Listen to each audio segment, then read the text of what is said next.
د نیوز پری چینل لیدونکو سلام ستړي مشه په موکړې مهمو خبرونو ته عمران خان وايي افغان جګړې کې ګډون د پاکستان ستره تېروتنه وه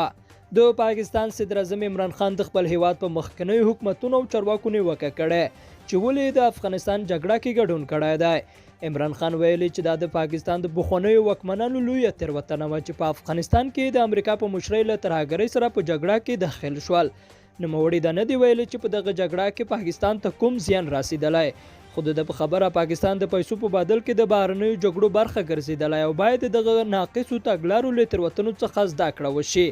عمران خان دا خبره داسې مال کوي چې افغان حکومت په ځلونو پاکستان تورن کړی چې وسلوالو طالبانو ته یې پناه ورکړی روزنه ورکوي او وروسته یې افغانستان ته د جګړې لپاره استوي خو پاکستان دا تورونه نه مني بلخوا ولسمشر غني وایي زه د سولې مخالف نه بلکې د سولې قهرمان یم ولسمشر غني وایي موقت حکومت هیڅ راز مشروعیت نه لري او دا د دې صلاحیت نه لري چې جمهوریت منحل کړي ولسمشر غني چې د اس پین امنیتي مجمل لخوا بلل شوی بحث کې خبرې کول وویل افغانان له موقت حکومت بد خطر لري ځکه په وانه د ډاکټر نجیب الله د وکمنۍ وروستیو پیښو وښوده چې دغه چاره د نظام د پاشل کېدو سبب شوه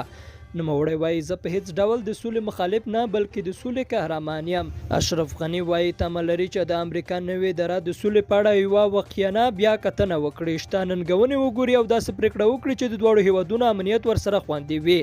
ولسمشر غني وایي زلمای خلیلزاد د امریکا استازی دی او د امریکا له ګټو حمایت کوي خو په وینا یې دی د افغانستان ولسمشر دی او له افغاني ګټو ملاتړ کوي او فراه کې پر افغان ځواکونو د ماین چاودنې یو سرتیری وژلی په فراه ولایت کې پرون جمعه د سلوای لسمه د افغان ځواکونو پر یوه موټر چاودنه شوې چې پکې یو افغان سرتیری وژل شوی دی د فراه امنیه قماندان غلام سخودین غفوري ازدی راډیو ته ویلي چې جمعې ماښام د 6 بجې د فراه د مابز د یوه مسؤل په موټر کې ځای پر ځای شوي ماین چاودنه وکړه چې پکې د پولیسو یو سرتیری وژل شو لیدونکو له ملته مننه ښې چارې